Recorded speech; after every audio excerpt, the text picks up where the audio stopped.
তো ভাই এই বদর যুদ্ধ অনুষ্ঠিত হয়েছিল এই রমজান মাসে। কোন মাসে? রমজান মাসে। আমার ভাইরা সাহাবায়ে কেরামগণ রোজা থাকা, সমস্ত সাহাবায়ে কেরামগণ রোজা থাকা, সাহাবায়ে কেরামগণ মদিনা থেকে 12 তারিখ রোজা থাকা অবস্থায় 313 জন সাহাবী, কত বলেন? 313 জন সাহাবী, নিরস্ত্র শস্ত্র সজ্জিত সাহাবী। সাহাবায়ে কেরামদের ভালো তরবারি নাই, ভালো ঢাল নাই, লৌহ বর্ম নাই, হেলমেট নাই, এমন নিরস্ত্র শস্ত্র সাহাবী। আমার রাসূল কিছু কিছু সাহাবায়ে কেরামদের হাতে খেজুরের ডাল উঠাই দিলেন। কি উঠাই দিলেন? খেজুরের ডাল। এমন নিরস্ত্র শস্ত্র সাহাবী নিয়ে আমার রাসূল বদর অভিযানে বেরিয়ে পড়লেন। আমার ভাইয়েরা, ওইদিকে মক্কার কুরাইশ নেতা আবু সুফিয়ান, সে ছিল খুবই চালাক চতুর মানুষ। আমার বন্ধুগণ, তিনি যখন সিরিয়া থেকে ওই বাণিজ্য কাফেলা নিয়ে আসতেছেন, প্রতিমধ্যে খবরাখবর নিতেই ছিলেন। আমার ভাইয়েরা, একটা পর্যায়ে আবু সুফিয়ান এই সংবাদ পেয়ে গেলেন, মুসলমানদের নেতা মুহাম্মদ বিন আবদুল্লাহ মুসলমানদেরকে মক্কার কুরাইশ কাফেলার উপরে আক্রমণ করার নির্দেশ দিয়েছে। এই সংবাদ পাবার সঙ্গে সঙ্গে আবু সুফিয়ান করলেন কি, একজন ব্যক্তিকে কিছু বিনিময় দিলেন, অর্থ দিলেন। অর্থ দিয়া সংবাদ নিয়ে মক্কায় পাঠায় দিলেন। এই সংবাদ নিয়ে যে বাণিজ্য কাফেলা ভয়াবহ বিপদের সম্মুখীন, হেফাজতের জন্য সাহায্যের প্রয়োজন, ওই ব্যক্তি করলেন কি, উট নিয়ে দ্রুত গতিতে মক্কায় চলে গেলেন। মক্কায় যাবার পর আমার বন্ধুগণ, মক্কায় যাবার পর সেই সময়ের প্রথা অনুযায়ী করলেন কি, নিজের শরীরের কাপড় চোপড়গুলো ছিঁড়ে ফেললেন, আর উঠের নাকটা চাপড়াতে লাগলেন, আর মক্কার কুরাইশদেরকে বলতে লাগলেন, ও মক্কার কুরাইশরা শোনো, তোমাদের যে আবু সুফিয়ানের নেতৃত্বে বাণিজ্য কাফেলা সিরিয়া থেকে মক্কা অভিমুখে আসতেছে, সেই বাণিজ্য কাফেলার উপরে মুসলমানদের নেতা মুহাম্মদ বিন আবদুল্লাহ আক্রমণ করার নির্দেশ দিয়েছে। আমার তো মনে হয় সেই বাণিজ্য কাফেলার মালামাল তোমরা হাতে পাবে, আমার মনে হয় না তোমরা হাতে পাবে। অতএব সাহায্যের প্রয়োজন, অতি দ্রুত চলো। এই কথা বলার সঙ্গে সঙ্গে মক্কার কাফের মুশরিকেরা বলতে লাগলো, কি বলো, মুহাম্মদ বিন আবদুল্লাহ এবং তার সাথী সঙ্গীদের এত বড় সাহস, এত বড় স্পর্ধা, আমাদের বাণিজ্য কাফেলার উপর আক্রমণ করার নির্দেশ দিয়েছে। এর জবাব মুহাম্মদ বিন আবদুল্লাহ এবং তার সাথী সঙ্গীরা হারে হারে টের পেয়ে যাবে। আমার বন্ধুগণ, এই কথা বলে মক্কার কাফের মুশরিকেরা করলেন কি, পূর্ণ যুদ্ধ প্রস্তুতি তারা নিয়ে ফেললেন। সেই সময় মক্কার ভিতরে 2 শ্রেণীর লোক চোখে পড়ছিল।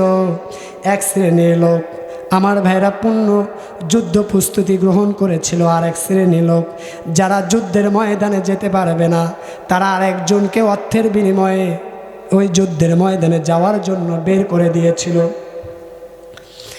আমার ভাইরা, তারা পূর্ণ যুদ্ধ প্রস্তুতি নিয়ে ফেললেন।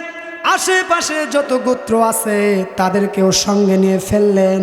আমার বন্ধুগণ, আমার ভাইরা, মক্কার বাহিনী ছিল 1300। কত শত বলেন? আরো আওয়াজ দিয়ে বলা লাগবে, কত? 1300 বাহিনী, অস্ত্র শস্ত্রে সজ্জিত, ভালো তরবারি, উন্নত মানের তরবারি, ঢাল, লৌহ বর্ম, হেলমেট, এইরকম অস্ত্র শস্ত্রে সুসজ্জিত। আর সেই মক্কার বাহিনীর সর্বাধিনায়ক ছিল আবু জেহেল ইবনু হিশাম। কি নাম? আবু জেহেল। ইসলামের সবচাইতে বড় দুশ্মনের নাম কি? আরো আওয়াজ দিয়ে বলা লাগবে, কি? আবু জেহেল সর্বাধিনায়ক। আমার ভাইয়েরা, অস্ত্র শস্ত্রে সুসজ্জিত হয়ে অগণিত ঘোড়া উটকে সঙ্গে নিয়া আমার বন্ধুগণ, মক্কার কাফের মুশরিকেরা গর্ব অহংকার করতে করতে আল্লাহ রসুলের বিরুদ্ধে লড়াই করার জন্য বেরিয়ে পড়লেন। কিন্তু কিছু দূর যাবার পর মক্কা বাহিনীর সামনে আর একটা সমস্যা দেখা দিয়ে দিল। কাফের মুশরিকদের সামনে আর একটা সমস্যা দেখা দিয়ে দিল। তা হলো, ওই সময় মক্কার বাহিনীরা, কাফের মুশরিকেরা বনু বাকর গোত্রের সঙ্গে তারা যুদ্ধে লিপ্ত ছিল। আমার ভাইয়েরা, সেই 1500 বছর আগে যদি একবার যুদ্ধ শুরু হয়, শেষ হয় না। কি হয় না? শেষ হয় না, শুরু হলে শেষ নেই, চলতেই থাকে। বছরের পর বছরের পর বছরের পর বছর যুদ্ধ চলতেই থাকে। আশ্চর্য হওয়ার বিষয় না সম্মানিত ভাইয়েরা। ওই সময় মক্কার সৈন্যবাহিনীদের মধ্যে সমস্যা দেখা দিয়ে দিল। তারা মনে করতে লাগলো, আমরা তো এই সময় বনু বাকর গোত্রের সঙ্গে যুদ্ধে লিপ্ত আছি, আমরা যদি মুসলমানদের বিপক্ষে লড়াই করার জন্য বদরের দিকে রওনা দিয়ে দেই, এই দিক থেকে যদি পিছন থেকে বনু বাকর গোত্র আমাদের উপর আক্রমণ করে বসে, দুইটা জ্বলন্ত অগ্নিকুণ্ডের ভিতরে আমরা নিপতিত হয়ে যাব, নিপজ্জিত হয়ে যাব। এই চিন্তা মন মানসিকতা ওই মক্কার কাফের মুশরিকদেরকে যুদ্ধের মন মানসিকতা থেকে বিরত থাকার মতো মন মানসিকতা তৈরি করে ফেললো। এমন সময় মালাউন ইবলিস শয়তান করলেন কি, বনু কিনানা গোত্রের আমার ভাইয়েরা সর্বাধিনায়ক সুরাকা বিন মালিকের রূপ ধারণ করে ওই মক্কার কাফের মুশরিকদের সামনে এসে বলতেছে, ও মক্কার কুরাইশরা শোনো, আমি তোমার মিত্র, আমি তোমাদের সামনে এই মর্মে ওয়াদা করতেছি, বনু বাকর গোত্র, বনু কিনানা গোত্র তোমাদের বিরুদ্ধে চারণ করবে না, তোমাদের বিরুদ্ধে কোনো অশোভনীয় আচরণ করবে না। অতএব চলো মুসলমানদের বিরুদ্ধে লড়াই করার জন্য সামনে অগ্রসর হয়ে যাও। মক্কার সৈন্যবাহিনী কাফের মুশরিকরা যখন ওই মালাউন ইবলিস শয়তান যে সুরাকা বিন মালিকের রূপ ধারণ করে এসে ওই কাফের মুশরিকদের সামনে এমন জামিনদার হয়ে গেলেন, তখন তারা বললেন, ঠিক আছে তাহলে চলো মুসলমানদের বিরুদ্ধে লড়াই করার জন্য বেরিয়ে পড়লেন। দম্ভ অহংকার করে আল্লাহ রসুলের বিরুদ্ধে লড়াই করার জন্য, আল্লাহর দিনকে নিবৃত করে দেওয়ার জন্য আমার বন্ধুগণ সামনের দিকে অগ্রসর হয়ে গেলেন। অথচ আল্লাহ রাব্বুল আলামিন বলছেন, যতই তারা প্রচেষ্টা করুক না কেন, আমার দিনের আলোকে তারা নিভিয়ে দিতে পারবে না। এই সিদ্ধান্ত কার বলেন? আসতে বলবেন না, কার? আল্লাহ রাব্বুল আলামিন বলছেন, ইউরিদুনা লিয়ুতফিউ নূরাল্লাহি বিআফওয়াহিহিম ওয়াল্লাহু মুতিম্মু নূরিহি ওয়ালাউ কারিহাল কাফিরুন। জোরে বলুন আল্লাহু আকবার। কাফেররা তাদের মুখের ফুৎকার আল্লাহর দিনের আলোকে, ইসলামের আলোকে, কোরআনের আলোকে নিভিয়ে দিতে চায়। আল্লাহর সিদ্ধান্ত হলো আল্লাহ তাআলা তার দিনের আলোকে পূর্ণরূপে বিকশিত করে ছাড়বেন। জোরে বলি সুবহানাল্লাহ। সম্মানিত ভাইরা, গত 16 বছর এই বাংলার নব্য ফেরাউন, লেডি ফেরাউন, সে করেছে কি জানেন? কোরআনের আলোকে নিবৃত করে দেওয়ার জন্য পার্শ্ববর্তী দেশ, দাদা ঠাকুরের দেশ, তাদের চক্রান্তে আমাদের এই বাংলার জমিনের কোরআনের রাহবার, কোরআনের সৈনিক, তাদেরকে অপমান, অপদস্থ, লাঞ্ছিত করেছে। মিথ্যা ট্রাইব্যুনাল গঠন করে তাদের উপরে অত্যাচার, জুলুম, নির্যাতন করেছে। বছরের পর বছর তাদেরকে কারাগারে বন্দী করেছে। আওয়াজ দিয়ে বলে ঠিক কিনা? সম্মানিত ভাইরা, শুধু তাই না, এই নব্য লেডি ফেরাউন করেছে কি? আমাদের হৃদয়ের স্পন্দন, আমাদের কলিজার টুকরো, কোরআনের পাখি আল্লামা সাইদিকে বন্দি করে, অপমান, অপদস্থ, লাঞ্ছিত করে বছরের পর বছর কারাগারে বন্দি রেখে শেষ পর্যন্ত হাসপাতালে নিয়ে ইনজেকশনের মাধ্যমে আমাদের কোরআনের পাখি আল্লামা সাইদিকে বিদায় করে দিয়েছে। আওয়াজ দিয়ে বলে ঠিক কিনা? সম্মানিত ভাইরা, যারা আমাদের কোরআনের রাহবারগুলোকে অপমান, অপদস্থ, লাঞ্ছিত করলো, ফাঁসির মঞ্চে ঝুলায়া দুনিয়া থেকে বিদায় করে দিল, এই বাংলার জমিনে তাদের দৃষ্টান্তমূলক শাস্তি আমরা চাই কি চাই না? কারা কারা চান দুহাত তুলে আমার আল্লাহকে দেখায় দেন।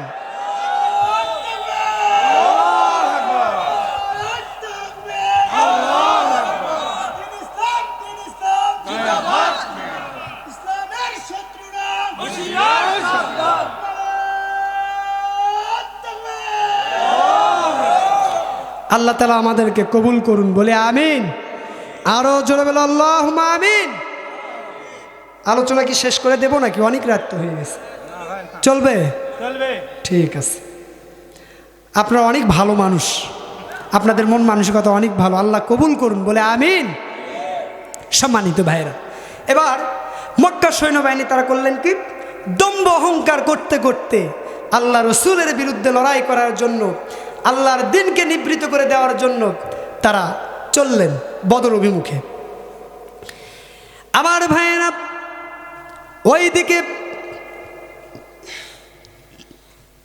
কুরাইশদের নেতা আবু সুফিয়ান খুবই চালাক চতুর মানুষ। তিনি করলেন কি, ওই বাণিজ্য কাফেলা নিয়া বদরের কাছাকাছি আসার পর তিনি করলেন কি, কাফেলাকে থামায় দিলেন। কাফেলাকে থামায় দিয়া আমার ভাইরা, ওই মক্কার কুরাইশ নেতা আবু সুফিয়ান করলেন কি, হেঁটে হেঁটে একটু সামনে অগ্রসর হয়ে গেলেন। সামনে গিয়ে একজন ব্যক্তিকে পেয়ে গেলেন। তাকে লক্ষ্য করে জিজ্ঞাসা করলেন, তুমি কি মুসলমান সৈন্যবাহিনীকে দেখেছ নাকি? ওই ব্যক্তি বললেন, না, এমন কোনো সৈন্যবাহিনী আমার চোখে পড়ে নাই, তবে দুইজন ব্যক্তিকে আমি দেখতে পেয়েছি, যারা ওই উঁচু জায়গায় উটকে বেঁধে রেখে মশকের ভিতরে পানি ভর্তি করছিল। এই কথা বলার সঙ্গে সঙ্গে আবু সুফিয়ান করলেন কি, খুব দ্রুত বেগে সেই জায়গায় চলে গেলেন। সেখানে গিয়ে উটের গোবর পেয়ে গেলেন। সেই গোবরগুলোকে ভাঙলেন। ভাঙ্গার সঙ্গে সঙ্গে উটের গোবরের মধ্য থেকে খেজুরের আটি বের হয়ে আসলো। আবু সুফিয়ান মক্কার কুরাইশ নেতা, কাফের মুশরিকদের নেতা, তিনি তখন পর্যন্ত কিন্তু মুসলমান হন নাই, তিনি পরবর্তীতে মুসলমান হয়েছিলেন। আমার ভাইয়েরা, এই আবু সুফিয়ান করলেন কি, সঙ্গে সঙ্গে বলে ফেললেন, আল্লাহর কসম, এগুলো হলো মদিনার খেজুরের আটি, শ্রীবের খেজুরের আটি। আমার ভাইরা সঙ্গে সঙ্গে কাফেলার কাছে চলে গেলেন। কাফেলাকে করলেন কি, রাস্তা পরিবর্তন করে দিয়ে অন্য রাস্তায় উঠায় দিলেন। এবার সেই রাস্তা ধরে কাফেলাকে নিরাপদে আমার ভাইরা এমন একটা জায়গায় নিয়ে গেলেন, মুসলমান সৈন্যবাহিনীর হাত থেকে কাফেলাকে রক্ষা করে ফেললেন। আমার ভাইয়েরা, মুসলমান সৈন্যবাহিনীর হাত থেকে যখন কাফেলা রক্ষা পেয়ে গেল, আমার বন্ধুগণ আবু সুফিয়ান করলেন কি, সংবাদ নেয়া মক্কার কুরাইশ সৈন্যবাহিনী, ওই যে 13শত সৈন্যবাহিনী আসতেছে মুসলমানদের বিরুদ্ধে লড়াই করার জন্য, তাদের কাছে সংবাদ পৌঁছায় দিলেন যে কাফেলা নিরাপদে জায়গা মতো চলে এসেছে, অতএব সামনে গিয়ে ঝামেলা করার দরকার নেই, তোমরা ফিরে আসো। আমার ভাইরা, এই সংবাদ যখন মক্কার সৈন্যবাহিনী কাফের মুশরিকরা পেয়ে গেলেন, সকলেই সিদ্ধান্ত নিলেন, তাহলে আর সামনে যে ঝামেলা করে লাভ নেই, অতএব আমরা মক্কায় ফিরে যাব। কিন্তু ওই সৈন্যবাহিনীর সর্বা অধিনায়ক আবু জেহেল ইবনে হিশাম যখন সৈন্যবাহিনী এই কথা বলেছে, নাটাগুলো করছে, এই কি করছে, নাটাগুলো করছে, এই কি বলো তোমরা, আমরা ফিরে যাব না, কখনো না, আমরা ফিরে যাব না, বরং এই জায়গা থেকে আমরা বদরে যাব, সেখানে 3 দিন অবস্থান করব, উট জবহ করব, আমোদ আহ্লাদ করব, এর মাধ্যমে পুরো আরব বিশ্বের উপরে আমাদের প্রভাব প্রতিপত্তি বৃদ্ধি পেয়ে যাবে। দেখছেন, শয়তানের বুদ্ধি শয়তানের মতনই, ঠিক কি না? আমার ভাইয়েরা, আমার বন্ধুগণ, সেই কুরাইশদের নেতার মধ্যে আখনাস ইবনে শারিক নামে একজন নেতা ছিলেন। তিনি আবু জেহেলকে লক্ষ্য করে বললেন, নেতা, দরকার কি, অযথা ঝামেলা করার দরকার নাই, চলেন মক্কায় ফিরে যায়। আমার বন্ধুগণ, আবু জেহেল বলে, তুমি কি মুহাম্মদ বিন আবদুল্লাহর সঙ্গে গোপনে কি হাত মিলাইছো নাকি? দেখছেন কি কয়, তুমি কি গোপনে মুহাম্মদ বিন আবদুল্লাহর সঙ্গে হাত মিলাইছো নাকি? আমার ভাইয়েরা, এরপরে ওই মক্কার কুরাইশ নেতা আখনাস ইবনে শারিক বললেন, ও আবু জেহেল, শোনো, ঝামেলা করার দরকার নাই, চলো আমরা মক্কায় ফিরে যাই। কে শোনে কার কথা? আবু জেহেল কথা শুনতে রাজি নয়, যার কারণে আখনাস ইবনে শারিক করলেন কি, 300 সৈন্যবাহিনী, যাদের তিনি সর্বাধিনায়ক ছিলেন, আমার ভাইরা, তাদেরকে নিয়ে মক্কায় ফিরে গেলেন। তাহলে সৈন্য সংখ্যা দাঁড়ালো কত বলেন? আসতে বলবো না, কত? 1000 সৈন্য নিয়ে মক্কার কুরাইশরা মক্কার কাফের মুশরিকেরা দম্ভ অহংকার করতে করতে আল্লাহ রসুলের বিরুদ্ধে লড়াই করার জন্য বদর অভিমুখে রওনা দিয়া দিলেন। আমার ভাইরা, অপরদিকে আমার রসুল 313 জন সৈন্যবাহিনী, নিরস্ত্র শস্ত্র সৈন্যবাহিনী সঙ্গে নিয়ে আমার রসুল প্রতিমধ্যে চলে আসছেন। প্রতিমধ্যে আসার পর আমার রসুল এই সংবাদ পেয়ে গেলেন মক্কার কাফের মুশরিকদের ওই বাণিজ্য কাফেলা নিরাপদে চলে গেছে। কিন্তু ঝামেলা আর একটা হয়ে গেছে, তা হলো মক্কার কাফেরদের লিডার পারসন আবু জেহেলের নেতৃত্বে বিশাল বড় এক সৈন্যবাহিনী বদর অভিমুখে রওনা দিয়েছে। আমার রাসূল টেনশনের ভিতরে পড়ে গেলেন, চিন্তার ভিতরে পড়ে গেলেন, কি করবেন। আমার বন্ধুগণ, আমার রাসূল করলেন কি, মনে মনে চিন্তা করতে লাগলেন, যদি মক্কার কাফের মুশরিকদেরকে এই বদরের প্রান্তরে যদি তাদেরকে ছেড়ে দেওয়া হয়, যথেচ্ছা যদি চলাফেরা করতে দেওয়া হয়, তাহলে তাদের প্রভাব প্রতিপত্তি সামাজিক মর্যাদা বৃদ্ধি পেয়ে যাবে। অপরদিকে মুসলমানদের প্রভাব প্রতিপত্তি সামাজিক মর্যাদা ক্ষুণ্ণ হয়ে যাবে। আমার রাসূল দারুণ টেনশনের ভিতরে পড়ে গেলেন, চিন্তার ভিতরে পড়ে গেলেন। আমার ভাইরা, আমার রাসূল করলেন কি, সাহাবায়ে কেরামদেরকে নিয়ে উচ্চকক্ষের একটা পরামর্শ বৈঠকের আয়োজন করলেন। আমার ভাইয়েরা, মুসলমানরা যখন কোনো কাজ করবে কিসের ভিত্তিতে করবে বলেন? আসতে বলবেন না, কিসের ভিত্তিতে? আমার ভাইয়েরা, পরামর্শ বৈঠকের আয়োজন করলেন। আমার রাসূল সেই সময়ের সেই সমস্ত পরিবেশ আমার রাসূল সাহাবায়ে কেরামদের সামনে উপস্থাপন করলেন। আমার রাসূল বললেন, ও আমার সাহাবায়ে কেরামগণ, এই ঘটনাগুলো ঘটে গেছে, এখন আমরা কি করব বলো, তোমরা আমাকে পরামর্শ দাও। সাহাবায়ে কেরামদের ভিতরে আলী রাদিয়াল্লাহু তাআলা আনহু, আবু বকর সিদ্দিক রাদিয়াল্লাহু তাআলা আনহু, উমর রাদিয়াল্লাহু তাআলা আনহু সুন্দর সুন্দর কথাবার্তা বললেন। আমার রাসূল ওই সমস্ত সাহাবায়ে কেরামদের কথাবার্তা শুনে দারুণ খুশি হয়ে গেলেন। আমার বন্ধুগণ, আমার ভাইয়েরা, এবার আমার রাসূল সাহাবায়ে কেরামদের কথা খুশি হয়ে গেলেন, কিন্তু ওই সময় ওই সৈন্যবাহিনীদের ভিতরে দুইটা শ্রেণীতে বিভক্ত ছিল সৈন্যবাহিনী। কয়টা শ্রেণী? দুইটা দলে বিভক্ত ছিল। একটা হলো আনসারদের সমন্বয়ে একটা গঠিত দল, মুহাজিরদের সমন্বয়ে একটা গঠিত দল। আনসারদের সমন্বয়ে গঠিত দল কারা? যারা ছিল মদিনার সাহাবী, যারা মক্কা থেকে আসা সাহাবীদেরকে সাহায্য সহযোগিতা করেছেন, ব্যবসা করার জন্য ধন মাল বিভিন্ন কিছু দিয়েছেন, এরা ছিলেন আনসার। এদের সমন্বয়ে একটা দল। আর মুহাজিরদের সমন্বয়ে একটা দল, যারা ছিলেন মক্কা থেকে আসা সাহাবী। আমার ভাইয়েরা, কিন্তু আমার রাসূলের সামনে সুন্দর সুন্দর কথা বললেন মুহাজির সাহাবীগণ। আমার রাসূল আনসার সাহাবীদের পরামর্শ চাইলেন। আনসার সাহাবীদের মধ্য থেকে আনসার সাহাবীদের সর্বাধিনায়ক সাদ ইবনে মুআজ রাদিয়াল্লাহু তাআলা আনহু বললেন, ইয়া রাসূলুল্লাহ, আমার মনে হয় আপনি আনসারদের বিষয়ে জানতে চাচ্ছেন। আমার রাসূল বললেন, হ্যাঁ, আমি তোমাদের বিষয়ে জানতে চাচ্ছি। ওই আনসার সাহাবী, ওই আনসার সর্বাধিনায়ক আমার বন্ধুগণ আমার রাসূলকে লক্ষ্য করে বললেন, ইয়া রাসূলুল্লাহ, ইয়া হাবিবাল্লাহ, আমি আনসারদের পক্ষ থেকে বলতেছি, আপনি যেখানে ইচ্ছে চলুন, যার সঙ্গে ইচ্ছে হয় সম্পর্ক রাখুন, যার সঙ্গে ইচ্ছে হয় সম্পর্ক বিচ্ছিন্ন করে ফেলুন। আপনি যদি আমাদেরকে নিয়ে বারকে গিমাত পর্যন্ত যেতে চান, আমরা আপনার সঙ্গে যাব। আপনি যদি আমাদেরকে নিয়ে উত্তাল সমুদ্রের ভিতরে ঝাঁপায়ে পড়তে চান, আমরা আপনার সঙ্গে ঝাঁপায়ে পড়ব। আমার রাসূল সাহাবায়ে কেরামদের এমন কথা শুনে দারুণ খুশি হয়ে গেলেন। আমার রাসূল খুশি হয়ে চোখের কোটা বেয়ে আমার রাসূলের টপ টপ করে পানি পড়তেছে। আমার রাসূল সাহাবায়ে কেরামদের জন্য কল্যাণের দোয়া করে দিলেন।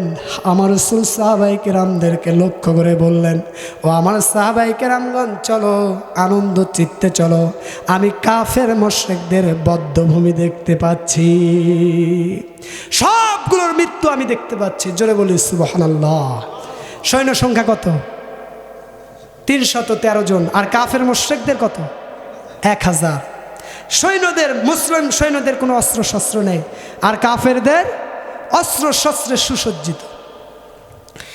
আমার ভাইরা সাহাবায়ে কেরামদেরকে নিয়ে আমার রাসূল পথ চলা শুরু করে দিলেন। সাহাবায়ে কেরামগণ রমজান মাস রোজা থাকা, বালুর রাস্তা অতিক্রম করতে গিয়া সাহাবায়ে কেরামদের দারুণ কষ্ট হয়ে যাচ্ছে। আমার বন্ধুগণ পথ চলতে চলতে আমার রাসূল তিনি করলেন কি, বদরের প্রান্তরের কাছাকাছি চলে আসলেন। আমার বন্ধুগণ কাছাকাছি এসে তিনি থামলেন। একজন সাহাবী বললেন, ওই সাহাবী খুবই অভিজ্ঞ একজন সাহাবী ছিলেন। ওই সাহাবী আমার রাসূলকে লক্ষ্য করে বললেন, ইয়া রাসূলুল্লাহ, এই জায়গায় যে আপনি থামলেন, কেন থামলেন? এটা কি যুদ্ধের কৌশল হিসেবে আপনি থামলেন, নাকি আল্লাহর অনুমতি ক্রমে আপনি এখানে থামলেন? আমার রাসূল বললেন, সাহাবী গো আমার, আমি এখানে যুদ্ধের কৌশল হিসেবে এখানে থেমেছি। ওই সাহাবী বললেন, ইয়া রাসূলুল্লাহ, এই জায়গা উপযুক্ত স্থান নয়, এই জায়গার সামনেও আমরা যেতে পারবো না, পিছনেও যেতে পারবো না। অতএব বদরের খুব কাছাকাছি জায়গায় অবস্থান করা লাগবে। বদরের কাছে যেই জায়গায় মক্কার কাফের মুশরিকরা অবস্থান নেবে, তার কাছাকাছি গিয়ে যে জায়গায় পানির ঝর্ণা রয়েছে, পানির প্রসবন রয়েছে, তাদের কাছাকাছি যে পানির প্রসবন রয়েছে সেই জায়গায় আমরা তাঁবু স্থাপন করব। সেই ঝর্ণার উপরে, সেই পানির প্রসবনের উপরে আমরা আইল দিয়ে দেব, আর আমাদের পিছনে যতগুলো পানির প্রসবন থাকবে সেগুলো বন্ধ করে দেব। তাহলে যুদ্ধের ময়দানে আমরা পানি পাবো, তারা পানি পাবে না। কত সুন্দর পরামর্শ, জোরে বলি সুবহানাল্লাহ।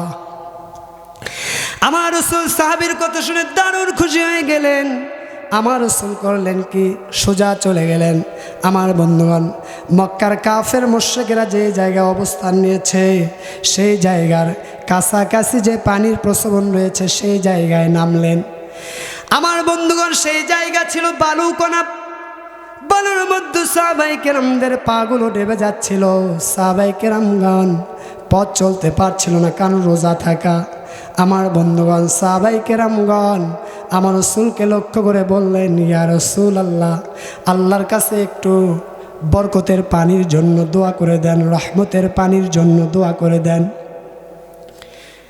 একটু কথা বললেন, সমস্যা হচ্ছে, কথা বলা যাবে না, তাহলে আলোচনা আমার এলোমেলো হয়ে যাবে। আমি কি আলোচনা চালাবো না শেষ করে দেব? চালাবো। আমার ভাইয়েরা, আমার বন্ধুগণ, বদরের কাছাকাছি ওই পানির প্রসবনের কাছে সাহাবায়ে কেরামগণ অবস্থান নিলেন। আমার বন্ধুগণ সেই জায়গা ছিল বালুকাময় জায়গা। সাহাবায়ে কেরামদের পাগুলো বালুর মধ্যে ডেবে যাচ্ছিল। চলাফেরা করতে গিয়ে সাহাবায়ে কেরামদের দারুণ কষ্ট হচ্ছিল। আমার বন্ধুগণ সাহাবায়ে কেরামগণ আমার রাসূলকে লক্ষ্য করে বললেন, ইয়া রাসূলুল্লাহ, আল্লাহর কাছে একটু রহমতের পানির জন্য দোয়া করে দেন। আমার বন্ধুগণ আমার রাসূল দোয়া করে দিলেন। সঙ্গে সঙ্গে মুষলধারে বৃষ্টি শুরু হয়ে গেল। আমার বন্ধুগণ এখন প্রশ্ন রাখতে চাই, পানি পাওয়ার পর বালুর জায়গা শক্ত হয় না নরম হয়? আসতে বলবেন না, শক্ত না নরম? শক্ত হয়ে যায় না? অপরদিকে কাফের মুশরিকরা যেই জায়গায় অবস্থান নিয়েছিল সেই জায়গা ছিল খুব শক্ত, ভালো জায়গায় তারা অবস্থান নিয়েছিল, এঁটেল মাটি, লাল মাটি। মুষলধারে পানি হওয়ার কারণে এখন লাল মাটি শক্ত হয় না নরম হয়? আসতে বলবেন না, শক্ত না নরম? নরম হয়ে গেল। তারা চলাফেরা করতে গিয়ে পিচ্ছিল খেয়ে ওই মাটির ভিতরে পড়ে যায়। অপরদিকে মুসলমানদের কদম মোবারক আল্লাহ তাআলা মজবুত করে দিলেন। জোরে বলি সুবহানাল্লাহ। আমার বন্ধুগণ আমার রাসূল রাত্রিবেলা সাহাবায়ে কেরামদেরকে নিয়ে যুদ্ধের ময়দানটা পরিদর্শন করার জন্য চলে গেলেন। আমার রাসূল গিয়া আমার ভাইরা যুদ্ধের ময়দান পরিদর্শন করতে গিয়া নিজের হাতের আঙ্গুল দিয়া সাহাবায়ে কেরামদেরকে দেখায় দিলেন, এই জায়গায় আগামীকাল অমুক নিহত হবে ইনশাল্লাহ, এই জায়গায় আগামীকাল অমুক নিহত হবে ইনশাল্লাহ, এই জায়গায় আগামীকাল অমুক নিহত হবে ইনশাল্লাহ। এইভাবে আমার রাসূল দেখায় দিলেন। সাহাবায়ে কেরামগণ বলেন, আমার রাসূল যে জায়গাগুলো দেখায় দিয়েছিলেন একটা কাফের মুশরিক ওই জায়গার বাহিরে নিহত হয় নাই। জোরে বলো আল্লাহু আকবার। সম্মানিত বন্ধুগণ আমার ভাইয়েরা, এবার আমার রাসূল করলেন কি, রাত্রিবেলা সাহাবায়ে কেরামদেরকে নিয়ে মোটা একটা গাছের নিচে রাত্রি যাপনের সিদ্ধান্ত নিয়ে ফেললেন, সেখানে তাঁবু স্থাপন করলেন। সাহাবায়ে কেরামগণ, সমস্ত সাহাবায়ে কেরামগণ ঘুমিয়ে পড়লেন। আল্লাহ তাআলার পক্ষ থেকে বিশেষ রহমত নাজিল হলো। সমস্ত সাহাবায়ে কেরামগণ এত ঘুমালো, সাহাবায়ে কেরামগণ বলে এত ঘুম আমরা অন্য সময় কখনো এত আরামে ঘুম পারি নাই। সুবহানাল্লাহ বলতে ইচ্ছা করে না? জিহাদের ময়দানে গেলে তো চিন্তা হওয়ার কথা না? কি যে অবস্থা হয়, কি যে হয়, বিজয় হয় না আমরা পরাজয় বরণ করি, এমন একটা চিন্তা টেনশন আসার কথা আছে না নাই? অথচ আল্লাহ তাআলা তাদের হৃদয়ের মাঝে এমনভাবে ঈমান ঢেলে দিলেন, এমন প্রশান্তি ধারা ঢেলে দিলেন, তাদের ওই চিন্তাই নেই, আরাম যে তারা ঘুম পারলো আর কি। সম্মানিত বন্ধুগণ, একমাত্র আমার রাসূল সারা রাত্রি ঘুমান নাই। আমার রাসূল সারা রাত কেঁদে কেঁদে পুরো রাত্রিটা কাটায় দিয়েছেন। আমার রাসূল কখনো নামাজে দাঁড়ায় গিয়েছেন। আমার বন্ধুগণ, কখনো চোখের পানি ফেলে ফেলে আমার রাসূল কেঁদেছেন। আমার রাসূল আল্লাহ রাব্বুল আলামিনের কাছে বারবার বলতেছিলেন, ও আল্লাহ, মুসলমানদের হাতে আপনি বিজয়টা উঠায় দিয়েন আল্লাহ। ও আল্লাহ, মুসলমানদের তেমন কোনো অস্ত্র শস্ত্র নাই, তেমন কোনো ভালো তরবারি নাই, ঢাল নাই। মুসলমানদের হাতে আল্লাহ আমি খেজুরের ডাল উঠায় দিয়েছি আল্লাহ। তুমি তো ওয়াদা করেছ মুসলমানদেরকে তুমি সাহায্য করবা। তোমার সাহায্যর আশায় আমরা আগামীকাল থাকবো। জোরে বলি সুবহানাল্লাহ। সকাল হয়ে গেল, প্রভাত হয়ে গেল। আমার রাসূল সাহাবায়ে কেরামদেরকে ঘুম থেকে ডাকলেন। সাহাবায়ে কেরামগণ ঘুম থেকে উঠে পড়লেন। আমার রাসূল সাহাবায়ে কেরামদেরকে নিয়ে ফজরের নামাজটা জামাতে আদায় করলেন। ইমাম ছিলেন আমার রাসূল। আমার রাসূল নামাজ শেষে সাহাবায়ে কেরামদেরকে লক্ষ্য করে যুদ্ধের উদ্দীপনামূলক বিভিন্ন কথাবার্তা বললেন। আমার রাসূল যুদ্ধনীতির ব্যাপারে সাহাবায়ে কেরামদেরকে লক্ষ্য করে বললেন, ও আমার সাহাবায়ে কেরামগণ শোনো, অযথা তোমরা যুদ্ধের ময়দানে তীরন্দাজি করবা না, তীর নষ্ট করবা না। আমার বন্ধুগণ, অপচয় করা ভালো না খারাপ? আসতে বলবো না, ভালো না খারাপ? আমার ভাইয়েরা, আমার রাসূল আরো বললেন, ও আমার সাহাবায়ে কেরামগণ, তারা তোমাদের উপরে যতক্ষণ পর্যন্ত সে না যাবে, অর্থাৎ তোমাদের উপরে যতক্ষণ পর্যন্ত আক্রমণ করে না বসবে, ততক্ষণ পর্যন্ত তোমরা তরবারি উত্তোলন করবা না। আর তোমরা জিহাদের ময়দানে আমি রাসূল শেষ নির্দেশ না দেওয়া পর্যন্ত তোমরা পাল্টা আক্রমণ তোমরা কিন্তু করবা না। নেতার আদেশ মানা নফল না ফরজ? আসতে বলবেন, নফল না ফরজ? আমরা যারা ইসলামে আন্দোলন করি, আমার বন্ধুগণ, প্রত্যেকটা নেতার আদেশ আমরা অক্ষরে অক্ষরে পালন করব। জোরে বলি ইনশাআল্লাহ। আমার ভাইয়েরা, আমার বন্ধুগণ, সকালবেলা আমার রাসূল সাহাবায়ে কেরামদের সৈন্য সারি সোজা করলেন, ঠিক করলেন। আমার বন্ধুগণ, অপরদিকে কাফের মুশরিকদের সৈন্য সারি আগে থেকেই ঠিক করা ছিল। আমার বন্ধুগণ, আমার রাসূল যখন সৈন্য সারি ঠিক করতেছিলেন, সেই সময় একটা আশ্চর্য ঘটনা ঘটে গেল। আমার বন্ধুগণ, সেই ঘটনা হলো, আমার রাসূল দেখতে পেলেন রাসূলুল্লাহ সাল্লাল্লাহু আলাইহি সাল্লামের একজন সাহাবী, যার নাম হলো সাওয়াদ রাদিয়াল্লাহু তাআলা আনহু। তিনি সৈন্য সারি থেকে একটু সামনে চলে গেছেন। সৈন্য সারি সোজা একজন সামনে চলে গেছেন। জিনিসটা ভালো দেখায় না খারাপ দেখায়? আসতে বলবেন না, ভালো না খারাপ? আমার রাসূলের হাতে তীর ছিল, সেই তীর দিয়ে আমার রাসূল সৈন্য সারি সোজা করছিলেন। আমার রাসূল সেই তীর দিয়া ওই সাহাবীর পেটের মধ্যে আলতো করে গুঁতো মেরে বলছে, ও সাহাবী, আলতো করে আঘাত করে বলছে, ও সাহাবী সোজা হয়ে যাও। ওই সাহাবী আমার রাসূলকে লক্ষ্য করে বললেন, ইয়া রাসূলুল্লাহ, আপনি আমাকে দারুণ কষ্ট দিয়েছেন, অতএব আমাকে প্রতিশোধ নেওয়ার একটা সুযোগ করে দেন। আমার বন্ধুগণ, এই কথা বলার সঙ্গে সঙ্গে আমার রাসূল করলেন কি, পেট মোবারক থেকে জামাটা উঠায় ফেললেন আর বললেন, ও আমার সাহাবী, প্রতিশোধ নিয়ে নাও। আমার বন্ধুগণ, এই কথা বলার সঙ্গে সঙ্গে ওই সাহাবী আমার রাসূলকে জড়ায় ধরেছে। আমার রাসূলকে জড়ায় ধরে ওই সাহাবী করলেন কি, পেটের মধ্যে চুমু দিতে লাগলেন। আমার রাসূল বললেন, ও ও আমার সাহাবী, তুমি এমনটা কেন করলে? ওই সাহাবী বললেন, ইয়া রাসূলুল্লাহ, আমি তো মনে করি এটাই আপনার সঙ্গে আমার শেষ মোলাকাত। আমি তো নির্ঘাতে যুদ্ধের ময়দানে শহীদ হয়ে যাব। আমার রাসূল সাহাবীর কথা শুনে দারুণ খুশি হয়ে গেলেন, সাহাবীর জন্য কল্যাণের দোয়া করে দিলেন।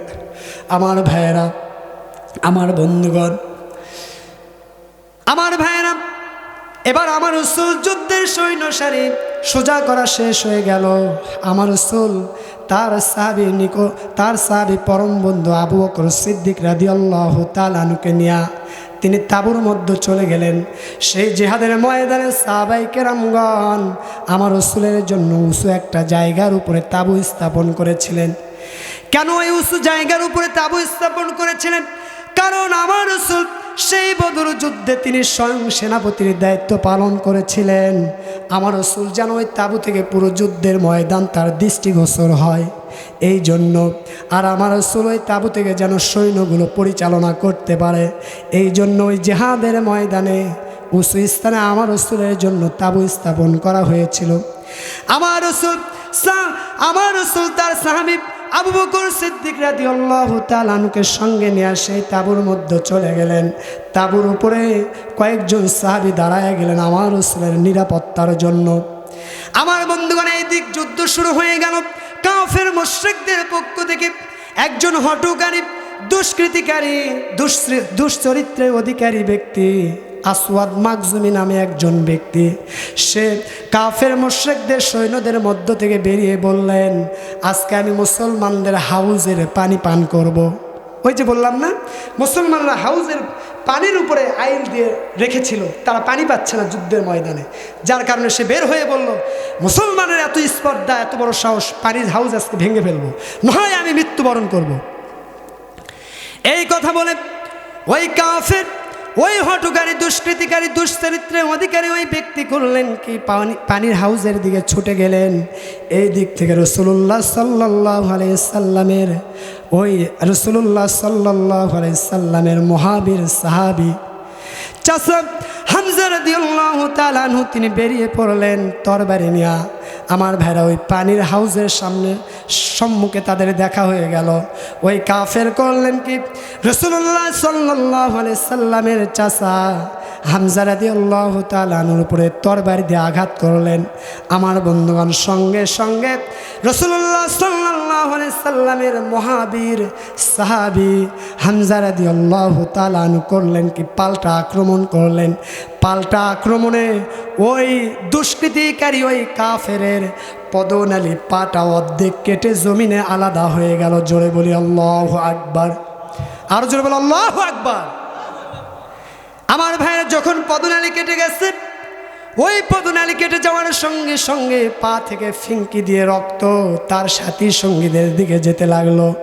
আমার বন্ধুগণ, সঙ্গে সঙ্গে কাফেরদের মধ্য থেকে বড় তিনজন লিডার পারসন, তাদের বড় তিনজন যোদ্ধা উতবা, সাইবা, ওয়ালিদ, তারা করলেন কি, কাফের মুশরিকদের থেকে বেরিয়ে আসলেন আর বললেন, তোমাদের এত বড় সাহস, এত বড় স্পর্ধা, তোমরা আমাদের সঙ্গীকে হত্যা করে ফেলেছ। এই কথা বলে সমরাঙ্গনে যুদ্ধের ময়দানে খোলা তরবারি নিয়ে দাঁড়ায় গেলেন আর অহংকার করে বলতে লাগলেন, ও মুসলমান সৈন্যবাহিনী, তোমরা কে আসবাই? তোমাদের মধ্য থেকে তোমরা কে আসবাই? আমাদের তরবারির খেলা দেখে যা। অহংকার আছে না নেই? আসতে বলবে না, আছে না নেই? আর যারা বিনয়ী হয়, যারা ইমানদার হয়, তাদের ভিতরে কি অহংকার থাকে? আসতে বলবে না, থাকে। আমার ভাইয়েরা, কাফেরদের মধ্য থেকে উতবা, সাইবা, ওয়ালিদ যখন এই কথা বলে ফেললেন, আমার বন্ধুগণ, মুসলমান সৈন্যবাহিনীদের মধ্য থেকে আনসার তিনজন সাহাবী বেরিয়ে আসলেন, মদিনার তিনজন সাহাবী বেরিয়ে আসলেন তাদের মোকাবেলা করার জন্য। সমরাঙ্গনে যুদ্ধের ময়দানে দাঁড়ায় গেলেন। আমার বন্ধুগণ, কাফের ওই তিনজন যোদ্ধা উতবা, সাইবা, ওয়ালিদ, তারা বললেন, তোমরা কে? তোমরা কে? তারা বললেন, আমরা রাসূলুল্লাহ সাল্লাল্লাহু আলাইহি সাল্লামের মদিনার সাহাবী। তখন ওই কাফেরদের তিনজন লিডার পারসন, তিনজন সৈন্য, তারা বললেন আমরা তোমাদের সাথে যুদ্ধ করব না। কেন?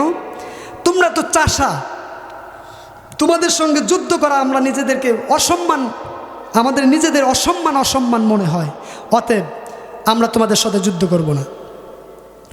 ওই কাফেরদের মধ্য থেকে একজন চিৎকার মেরে আমার রাসূলকে লক্ষ্য করে বললেন, ও মুহাম্মদ বিন আব্দুল্লাহ, আমাদের জন্য যোগ্য যোদ্ধা পাঠাও, এদের সঙ্গে যুদ্ধ করা আমরা অসম্মান মনে করি। এই কথা বলার সঙ্গে সঙ্গে আমার রাসূল ওই তিনজন যোদ্ধাকে স্ব স্থানে ফিরে আসতে বললেন। ওই তিনজন যোদ্ধা স্ব স্থানে তারা ফিরে আসলেন। আমার বন্ধুগণ, এবার আমার রাসূল তার পরমাত্মীয়দের মধ্য থেকে আলী রাদিয়াল্লাহু তাআলা আনহু, হামজা রাদিয়াল্লাহু তাআলা আনহু, ওবায়দা রাদিয়াল্লাহু তাআলা আনহু, তাদের তিনজনকে, ওই তিনজন কাফেরদের বিরুদ্ধে লড়াই করার জন্য সমরাঙ্গনে যুদ্ধের ময়দানে তাদেরকে উপস্থিত হতে বললেন। সঙ্গে সঙ্গে তিনজন সাহাবী তরবারি নিয়ে জিহাদের ময়দানে দাঁড়ায় গেলেন। আমার বন্ধুগণ, আমার ভাইয়েরা, তিনজন সাহাবী যখন দাঁড়ায় গেলেন, ওই কাফের মুশরিকরা বললেন, তোমরা কে? তারা বললেন, আমরা মক্কার রাসূলুল্লাহ সাল্লাল্লাহু আলাইহি সাল্লামের মুহাজির সাহাবী। এই কথা বলার সঙ্গে সঙ্গে ওই মক্কার তিনজন কাফের যোদ্ধা আমার রাসূলের ওই তিনজন মুহাজির যোদ্ধার উপর আক্রমণ করে বসলেন।